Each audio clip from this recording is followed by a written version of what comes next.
Tonight, a general election campaign in dark and dangerous times. Rishi Sunak is pitching himself as the man to keep the UK safe and secure from the big global threats, like the one posed by China, who today staged surprise military drills designed to intimidate off the coast of Taiwan. Coming up, we'll hear how Beijing and Moscow are plotting to target water, electricity and fuel supplies in the US and Europe.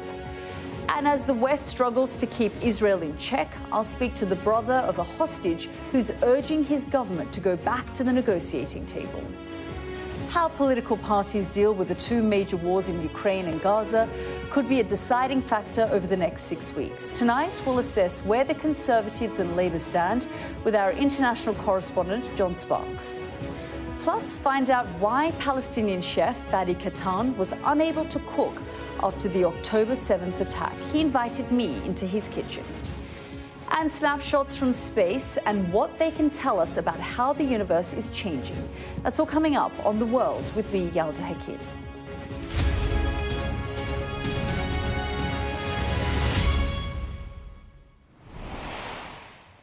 Good evening. It's a sentence we've become all too familiar with, and one we've continued to hear every time the Prime Minister addresses voters. The world is more dangerous now than it's been since the end of the Cold War. Rishi Sunak has repeated that phrase over and over again, and it was central to his appeal to the public as he announced the date of the general election that would pit him against Labour's Keir Starmer. Tonight, we'll look at why it all matters. Take these images. Chinese ships firing water cannons at Filipino boats. You may think it's happening in some faraway place, but this is an example of Chinese aggression and the failure of Western governments to curb it. Will impact the cost of your goods, for example, what car you buy. And this deepening friendship between two powerful heads of state, well, it keeps Putin's forces armed and keeps the war in Ukraine going. That increases the risk of another global spike in food and fuel prices. And remember these images? Huge protests in central London, which show the strength of feeling over the war in Gaza. What happens in the Middle East rarely stays in the Middle East. Tonight, we'll pick apart those big global threats with the help of our correspondents. But let's get started with the Prime Minister's words on the steps of Downing Street. We will have a general election on the 4th of July. This election will take place at a time when the world is more dangerous than it has been since the end of the Cold War. Putin's Russia is waging a brutal war in Ukraine and will not stop there if he succeeds. That war has also made it all too clear the risk to our energy security. In the Middle East, the forces of Islamist extremism threaten regional and ultimately global stability. These tensions are exploited by extremists who seek to undermine our values and divide our society here at home. China is looking to dominate the 21st century by stealing a lead in technology. And migration is being weaponized by hostile states to threaten the integrity of our borders. These uncertain times call for a clear plan and bold action to chart a course to a secure future. You must choose in this election who has that plan. Well, that was Rishi Sunak yesterday. Joining me now is our international correspondent, John Sparks, to really analyse and dissect all of these remarks and all of the threats that we face globally. John, it does appear that foreign policy will be at the forefront of conversation over the next 6 weeks. It sure does, doesn't it? National security, defence, they're going to be key battleground areas in this election. And I think Rishi Sunak is going to see the advantage here. He is the one who has pledged to raise defence spending to 2.5% by 2030. Labour haven't matched that. They say they aspire to do that, but only if economic conditions arise. Sunak, he's got Lord Cameron as his foreign secretary, the former prime minister. He's got experience on his side. Keir Starmer doesn't have that. He doesn't have foreign affairs experience. And that is something I think that we're going to see the Conservatives hammer Starmer on. He was a member of Jeremy Corbyn's shadow cabinet. I expect them to talk about that as much as they possibly can. But, you know, the funny thing is their policies are really very, very similar.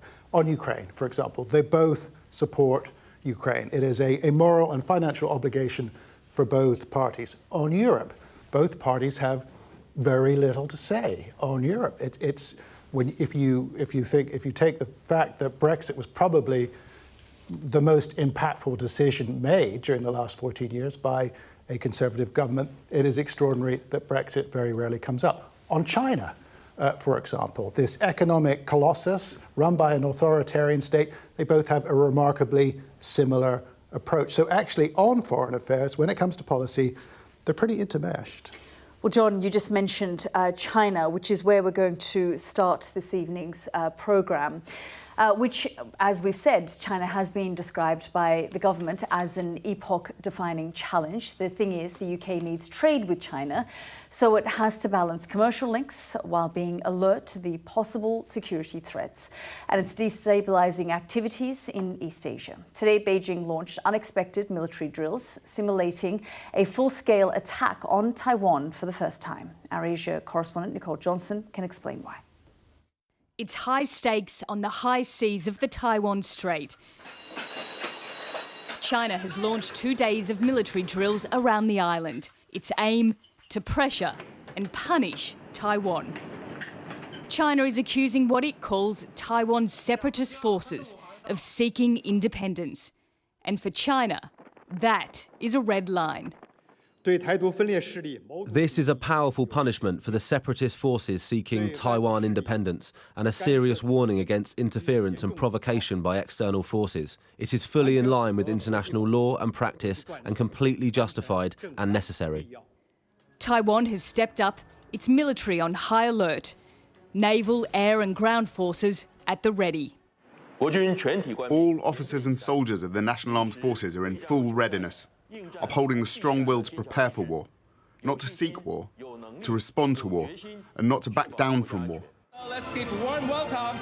Its new president, Lai Ching-te, was only inaugurated on Monday. In his first speech, he said the two sides of the Taiwan Strait are not subordinate to each other. China was outraged, calling the statement ugly and disgraceful.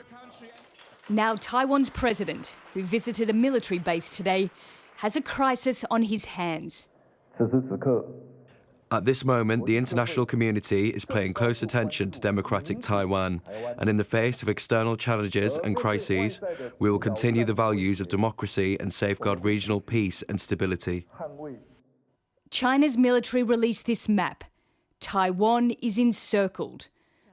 The last drill on this scale was 2 years ago, after former US House Speaker Nancy Pelosi visited the island. Since then, China's Navy and Air Force has been operating ever closer to Taiwan. But this is an escalation, and East Asia is on edge. Nicole Johnston, Sky News, Beijing. Well, John, the reality is that Xi Jinping has made it very clear that he wants to resolve the so-called Taiwan question, as part of his legacy. He has done that, and what I think we are seeing is a position in the West which is perhaps more unified than ever on Taiwan. I mean, Taiwan matters, right? It's a democracy. It has regular elections. The vast majority of people who live there don't want to be part of the Chinese mainland. It also makes things that we really need, like advanced computer chips and bicycles, that sort of thing. I think on another level, Taiwan matters because it is a basic tenet of international law, of international relations, that one state is prohibited from invading another state. That is prohibited. One state cannot possess another state. If that collapses, then you have unintended consequences. They are likely to follow, like world wars. So I think the position here of the UK, along with its allies, is to stand firm. The best way to defend Taiwan is to protect it with words at this stage, to support it as much as they can, as well as with shows of military strength in the South China Sea. Yeah, John, I mean, military analysts, Western intelligence predict that Xi Jinping is sort of focusing on a potential takeover or invasion of Taiwan by 2027. And as you say, the consequences of something like that could lead to a world war, where we could have the two major superpowers, the United States and China, clashing over this, going to war over this. And we're talking about nuclear powers here. Yeah, it's a possibility, isn't it? It is a possibility that the next British government is going to have to spend a whole lot of time thinking about, and that's really difficult for the UK, isn't it? I mean, I should say that the policies of both the Conservatives and Labour are very, very similar. The Conservatives sketched out a position last year on China, which they called Protect Britain, Align with Allies, engage with China when it's in our best interests. And interestingly, Labour have come up with something, I mean, a whole lot of contradictions really loaded up in that, but Labour have come out with something pretty similar. We will deploy a clear-eyed approach to Chinese relations, but they've both got the same sort of problem here. China is really important economically. In the post-Brexit world, this country needs Chinese investment. Chinese students, they sort of underpin the university system.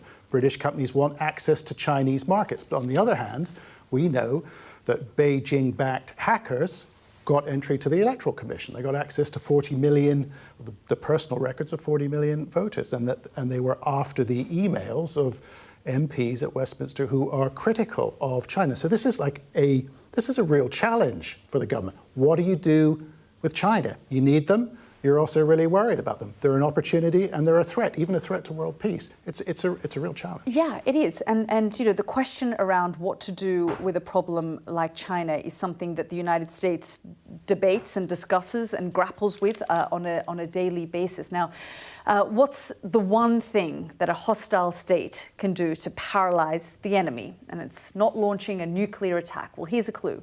Electricity, water, airports. They can all be targeted by cyber attacks. This is what happened when a major oil pipeline was attacked 3 years ago in the United States. Panic buying and a fuel shortage. And just this week, utility companies were told to take immediate action to protect drinking water as cyber attacks are becoming more frequent and more severe. Now, I asked Joe Biden's cybersecurity advisor, Ann Neuberger, what she's doing to protect vulnerable infrastructure and how worried she is by Russia and China. Have a listen. It's no surprise that the evening before Russia's invasion of Ukraine, Russia conducted a cyber attack on a company providing satellite communication services for Ukraine's military, with the goal of disrupting the Ukrainian military's ability to communicate.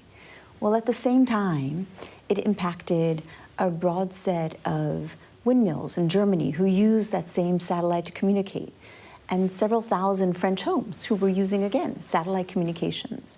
So certainly what happens in cyberspace plays out not only in the ability of a military to communicate, but also in the day-to-day, can somebody at home in another country, far from a given conflict, be able to communicate as well. So are we talking about cybersecurity, cyber attacks having an impact on our schools, on our infrastructure, on hospitals, on ports, on transportation? All of these things can suddenly stop. Yes, our economies are increasingly digitized, right? They have systems that are connected to the internet. Think about when somebody's checking into a hospital.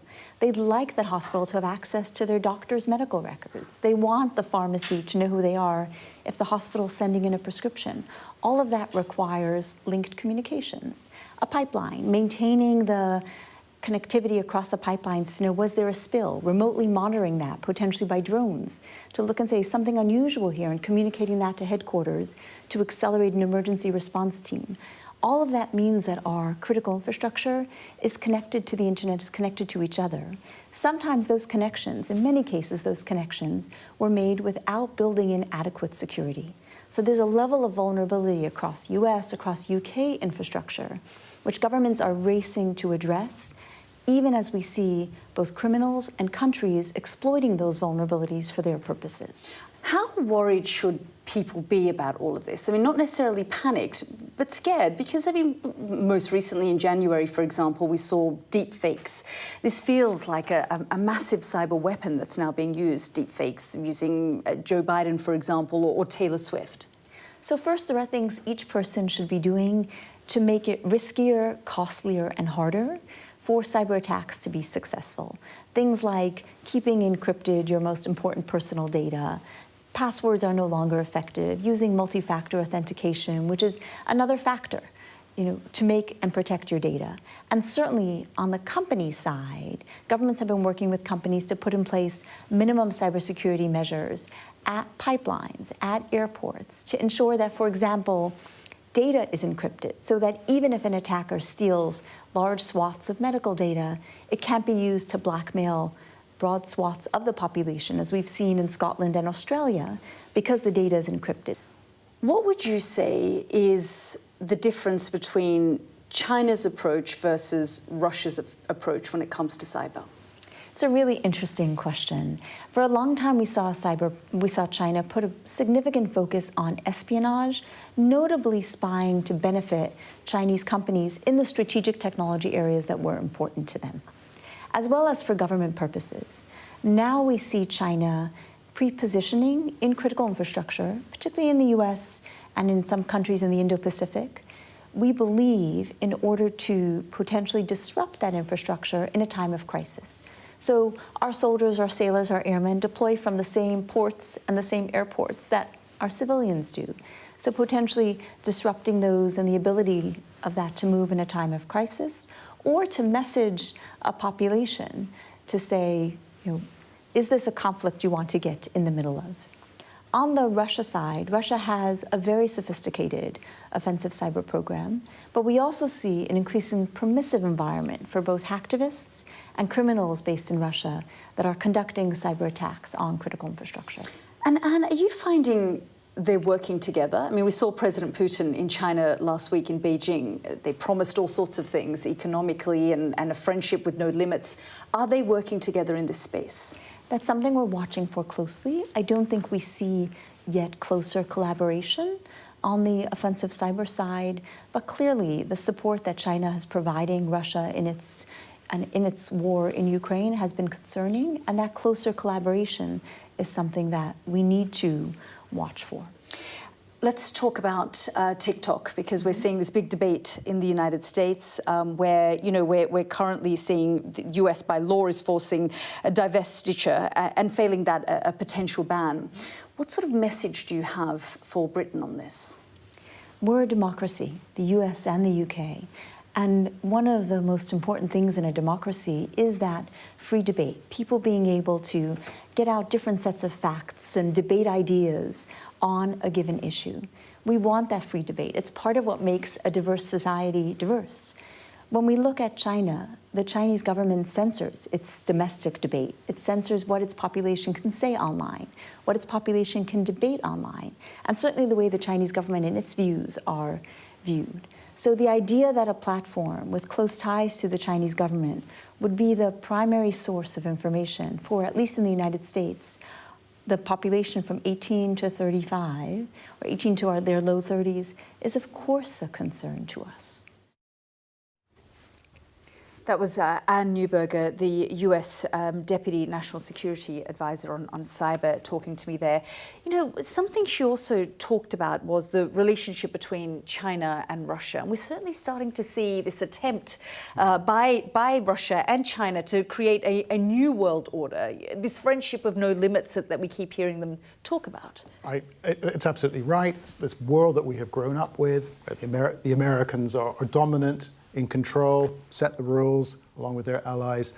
That world is beginning to fade away. It is being actively challenged, and the Americans are not able to reset, despite what we hear from people like Donald Trump. They're not able to reset or go back in time. I think Ukraine, is an excellent example of that. Russia is on the brink of what they've certainly made large territorial gains. There are real concerns at the moment that they will make a breakthrough, for example. And I think that's a really interesting example of a way that could test British policy, or the policy of the next British government. They both have, both Labour and the Tories, they both have the same policy, essentially. David Lammy, he was in Kiev a few weeks ago. He said, our support for Ukraine is ironclad, and we know from Rishi Sunak he's pledged £3 billion of support this year. So significant moral, financial support for Ukraine. But what happens if there is a major Russian breakthrough on the front? What does Britain do then? What does NATO do then? Do we follow Macron's suggestion of putting troops on the ground? Do we put NATO planes in the air to protect Ukrainian cities? How far are we willing to go if the situation really deteriorates, Yalda? Do we start to negotiate? Do we suggest or insist to the Ukrainians that they negotiate? Things are certainly shifting. I saw recently that David Cameron said to the Ukrainians, look, you can use our long-range missiles any way you want. These Storm Shadow missiles, about 200 of them that have been supplied to the Ukrainians. I think it was a sort of unwritten rule that they were not used in Russian territory before.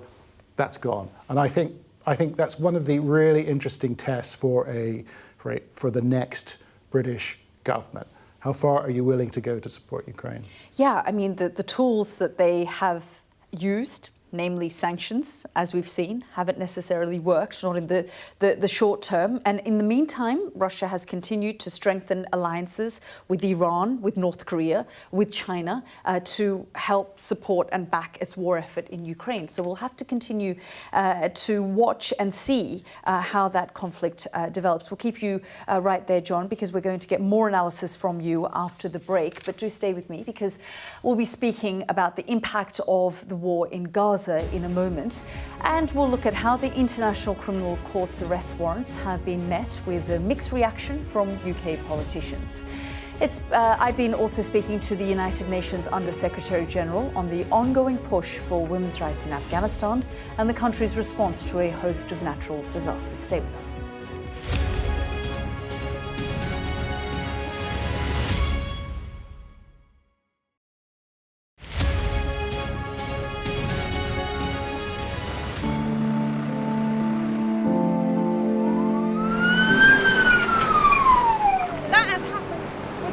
And now it's coming from both sides, and it's moving this way.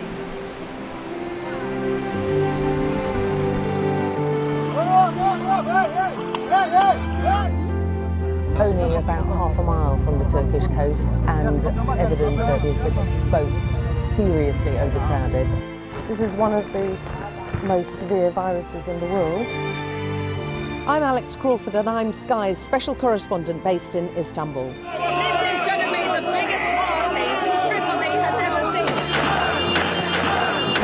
That's it. It got us then. There's a lot of action going on, a lot of hits coming in still.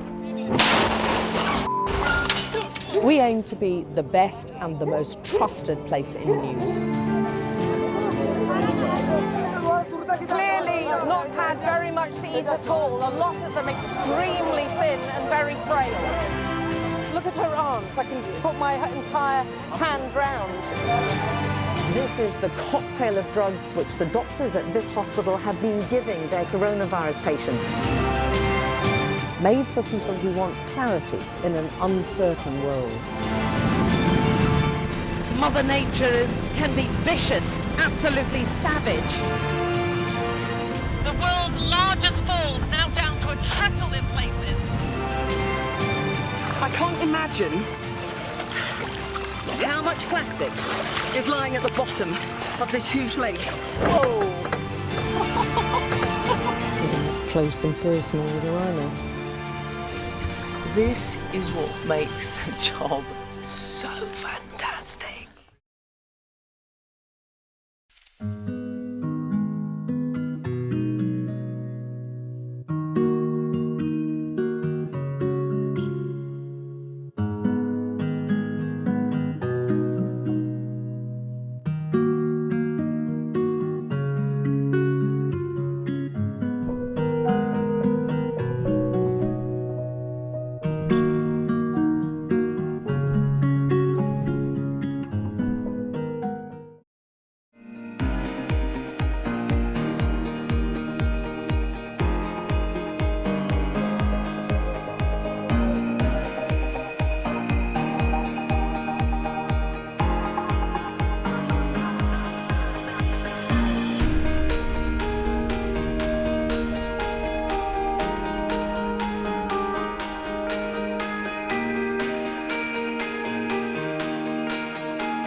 Welcome back. Let's focus on the war in Gaza now and the families of 5 female soldiers who were captured by Hamas during the attack on October the 7th have released a video of the moment they were taken from their beds.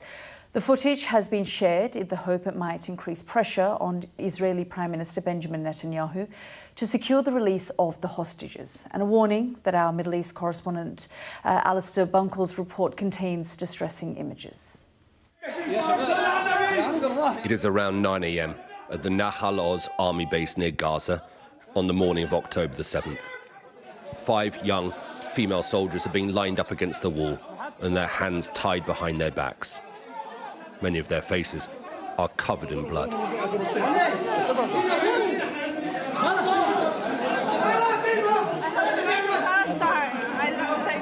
Someone speak English. Sit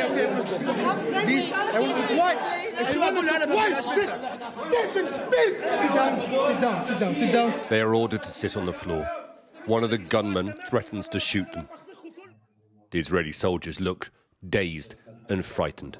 By contrast, the Hamas fighters are relaxed and seem in no hurry. At one point, some of them stop to pray. Others sit around the room, casually taunting the hostages. And don't forget, this is all happening in the center of an Israeli military base. This video is also being seen as a shocking illustration of Israel's failure to prevent the October the 7th attacks. Later, and with the sound of heavy gunfire close by, the 5 hostages are marched out and put into a captured Israeli army jeep. One of the women is carried. Another limps out on an injured foot. Still, with the battle going on around them, the Hamas fighters seem in control. Many Israeli soldiers were killed trying to retake Nahal Oz that day. This video has been released by the families of the 5 women to remind the world and to put pressure on the Israeli government to negotiate a new hostage deal.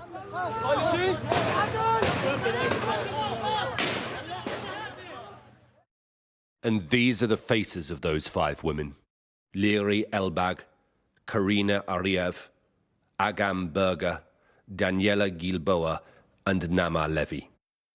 230 days later, they remain hostages inside Gaza. Alistair Bunkle, Sky News, in Jerusalem. Well, one of the hostages that we saw there in Alistair's report is Nama Levy. Her brother Amit joins me live now. Thank you very much, Amit, for joining us here on the programme. I mean, it's very difficult to look at that video because it's so horrific and so terrifying. Just tell me what your family have been through in the last almost 8 months since your sister was taken. It's a nightmare for my family, as you can guess. I mean, it's waking up every morning and going to sleep every night, knowing that there's nothing we know about her. If she sleeps, if she eats anything, how she's being treated, what they can do to her. You know, I think it wasn't shown right now, but in the part of this video that was released, those Hamas terrorists say about these girls that they're beautiful women who they can get pregnant. That really makes my stomach hurt, and it's a nightmare for me and my family, obviously, but it's especially for Naama and for the other girls and for all the other hostages. And many of them can still be saved. That's why we decided to release this video, because the world maybe has forgotten a little bit. Should be reminded of how important this is. Yeah, your sister Nama, she was one of the ones that we saw first in that video. Just tell me, when your family first saw this video, you know, as you say, it is like a nightmare. Yeah. Me and my other sister, my 16-year-old sister, watched it together. And we were looking at each other with terrified eyes. I mean, I think that's as close as I've ever seen to the look in Nama's eyes in this video. My parents didn't see it at the time. It took them a few weeks until the video was just all around and they had to see it. But at the beginning, they couldn't watch it. It was too hard. And yeah, again, it's 8 months of a nightmare. And I think this video shows how urgent it is to bring them back. Amit, why did your family decide to release this video alongside the 4 other families? Who did you want to send a message to by doing this? I think to the whole world, pretty much. I mean, especially the leaders of the free world, the Western countries like the United Kingdom and the United States and Germany and France and whoever can help us pressure the mediators, whoever we can pressure to save these lives, and also to our leaders in Israel to remind them as well what's most important, because even here in Israel it can be mistaken sometimes. So to the whole world, and also to every civilian, not only to the leaders, so they can scream with us Hamas' voice and the hostages' voice that they can't scream.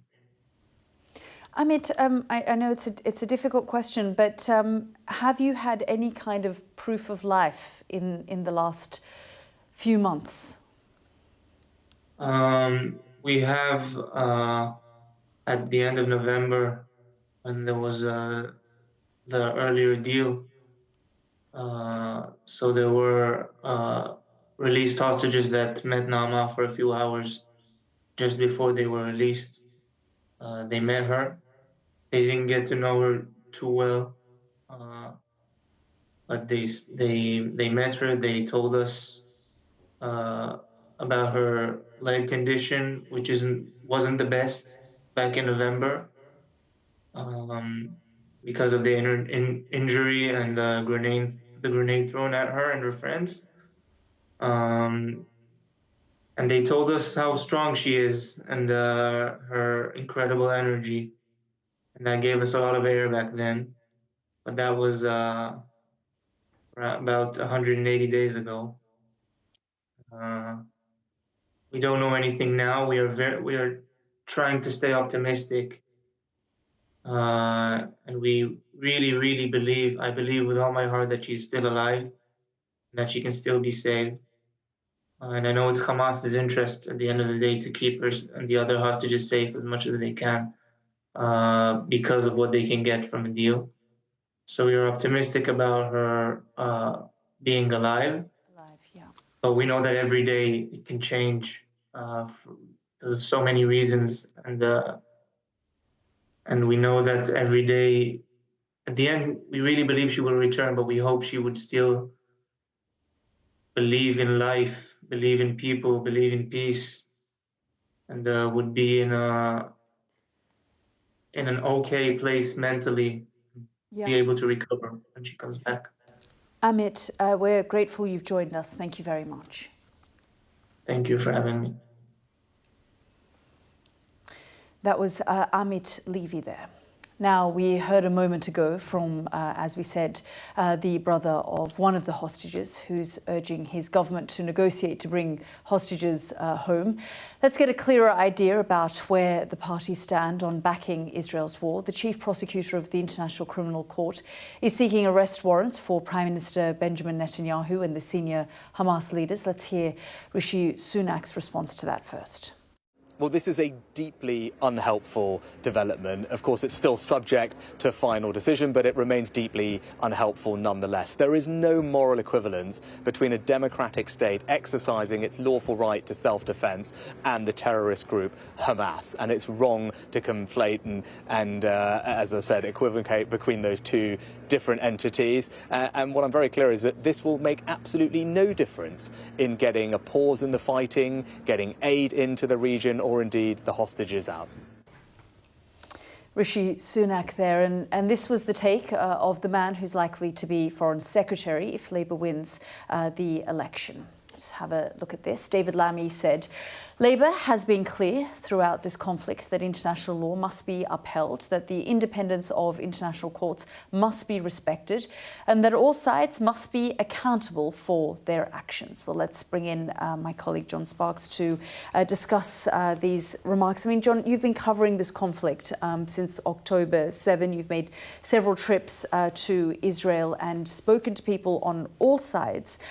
Interesting the take that the Labour Party and the Conservatives have taken when it has come to this conflict. Yeah, I mean, there's a clear difference there in their policies. There is daylight between them, and I think that's something of a rarity, at least at the moment, when it comes to foreign affairs. We've got David Lammy there, and by the way, Labour have got the most to lose here, because I think it's fair to say that public opinion is not necessarily where the political parties, where Labour and Conservatives are. We saw in the local elections that Labour do have votes to lose if they don't get this right. But we've got David Lammy there saying that they support an immediate ceasefire. He is supporting the ICC and its independence. He says it's a cornerstone of the international legal system. Then we have the Conservatives retorting, saying that the ICC action from the prosecutor, Karim Khan, that was unhelpful. It's not going to get the hostages back. It's not going to bring about a ceasefire. Andrew Mitchell, the Foreign Office Minister, saying that there's no jurisdiction there for the court to apply for arrest warrants against Netanyahu and Yoav Gallant, the Minister of Defence. So you've got clear daylight there between the two, clear daylight for the voters to choose. And as you say, I mean, interesting point you just made there about Labour having more to lose here because of their base and those within the party who oppose the stance that Keir Starmer has taken, and he's had to sort of soften around the edges. And we're just looking there at images of the streets of London where we've seen demonstrations every single Saturday for several months now. Yeah, we saw, and the polling and the analysis of the local election bears this out, that in areas with significant Muslim populations, Labour lost votes in the local elections. They are going to be very sensitive about that. So, appealing to Muslim voters is one thing, but this conflict, and one thing that my time in the region tells me, is that this conflict is intractable. This is going to go on. I don't think anybody sees an immediate end to this. There are going to be future pressure points for the next government to deal with, like an ICC judgment, for example. We've got these arrest warrants that have been applied for by the prosecutor. An ICC panel of judges will then decide on whether to issue those arrest warrants, and they're likely to do that. If they do, that means that signatories to the ICC, including the UK, will be obligated to arrest Netanyahu, for example, and Yoav Gallant if they find themselves on British territory. That's a pressure point. What about arms sales? There is pressure on a British government to stop arms sales, or the licenses that permit arms sales to Israel. Right now, we've got a military operation in southern Gaza.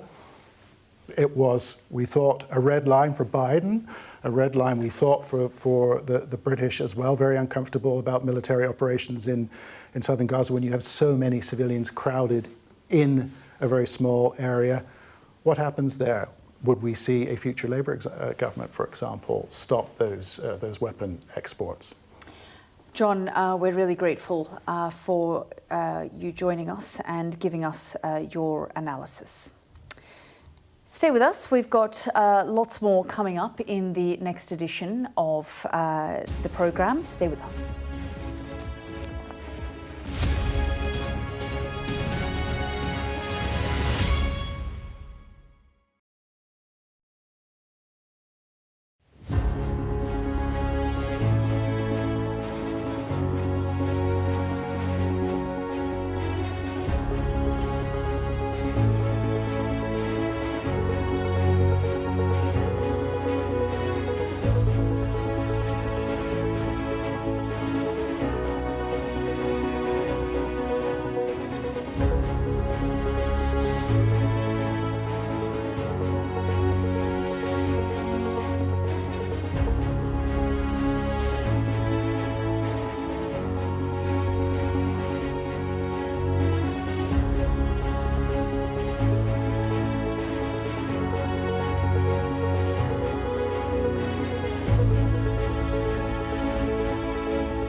Welcome back to the programme. We've just got some breaking news that's come in. We're being told that 2 people have been killed and at least 12 injured after a building collapsed on a beach in Mallorca. That's according to emergency services. They've posted this on X, and we're being told the building collapsed in the capital of the island, Palma, which is a tourist hotspot.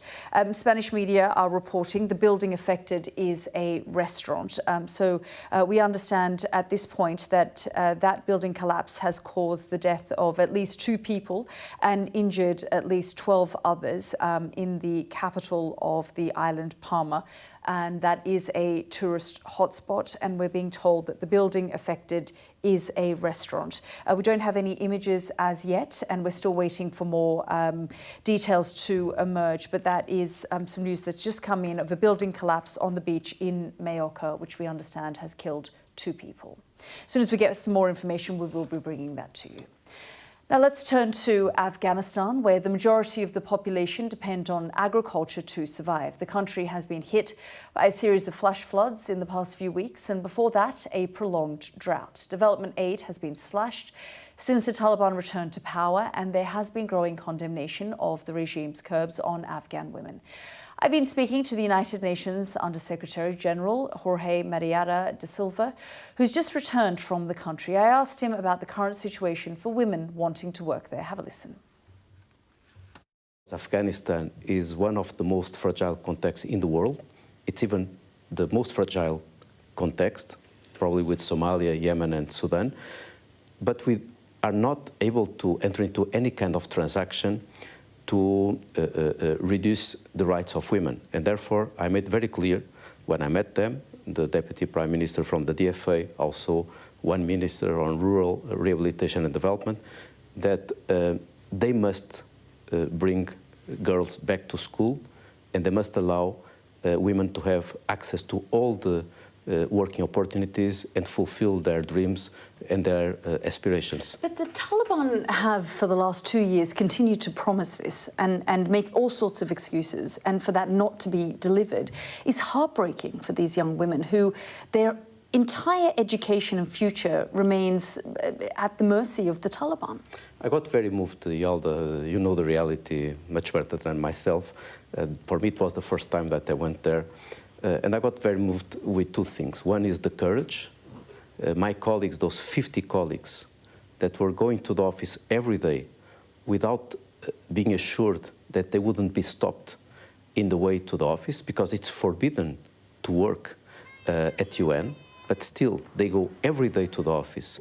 The second thing that got me moved, I would say, was when I saw the real impact of our work on women. But I was particularly sorry to hear from my colleagues, the men, for instance, the Afghan men in the office, about what they are hearing from their daughters at home. The fact that these young girls of more than 12 years old cannot go to the school.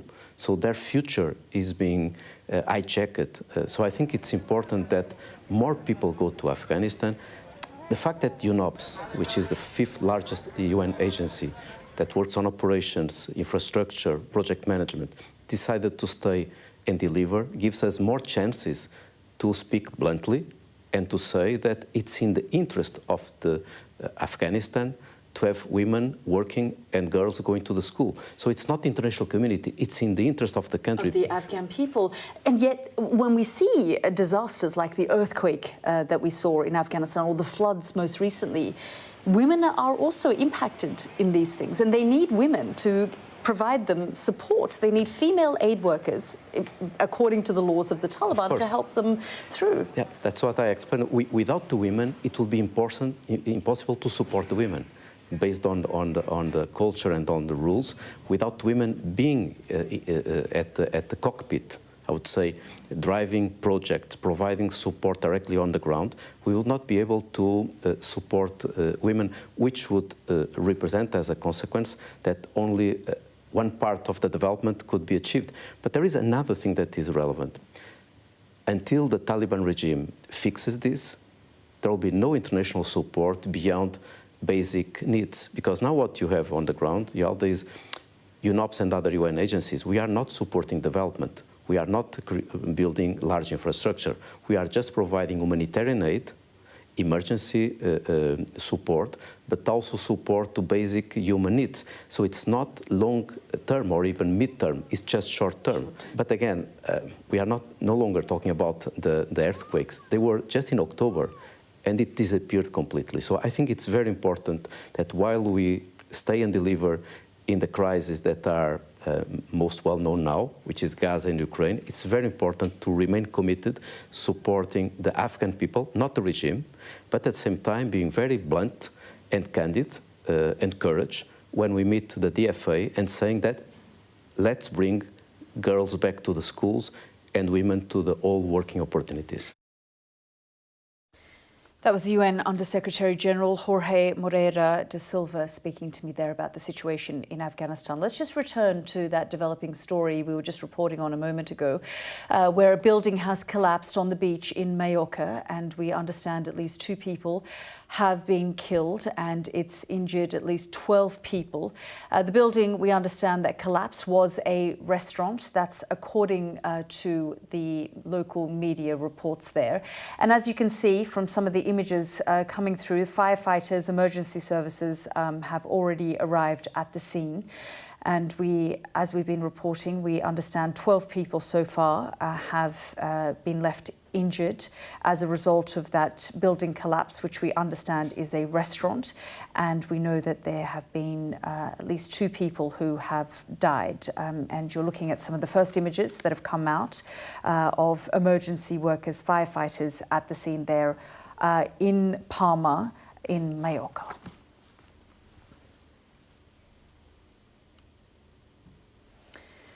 Now, from the markets of Bethlehem to the streets of West London, Palestinian chef Fadi Katan has been bringing the flavours of his home to Notting Hill since last year. Now, he's published his first recipe book, Bethlehem, named after the city where he still lives and works. I met him in his restaurant, Akub, to talk about the war in Gaza and the turmoil he feels cooking, while aid agencies say his people are facing famine. Have a look. But they're all cooking Palestinian, and they're all like, and that's the beauty of cooking. It becomes part of that culture you acquire when you work in a different place. But we're going to have you cook. Well, not cook. Everything is coming from an origin. You know, you don't cook in a vacuum. Yeah. So that is very much coming from my family, but with my own little twists. And I think I'm going to twist it a bit more. I'm going to add an ingredient which we don't usually add here. Chef, can I get some laban jamid, like the crumbled ones? I just want to begin by asking why you decided to write this book. I started the book 2 years ago because I think it's a story that needs to be told. People don't know Bethlehem, even though it's a word that's used often across the world. Imagine the night of Christmas, how many places across the world say Bethlehem, but they don't know what our cuisine is. So the book is stories and recipes from that beautiful city I come from, and it's a story that needed to be told at this time, which is 2 years ago, before the 7th of October, and I think now it even has more importance. As you say, I went to Bethlehem, and it felt like a ghost town. The whole place feels very much transformed. You live there. Just tell me about your experience there now. People are losing hope in the West Bank, and you add to this all the settler violence that's happening.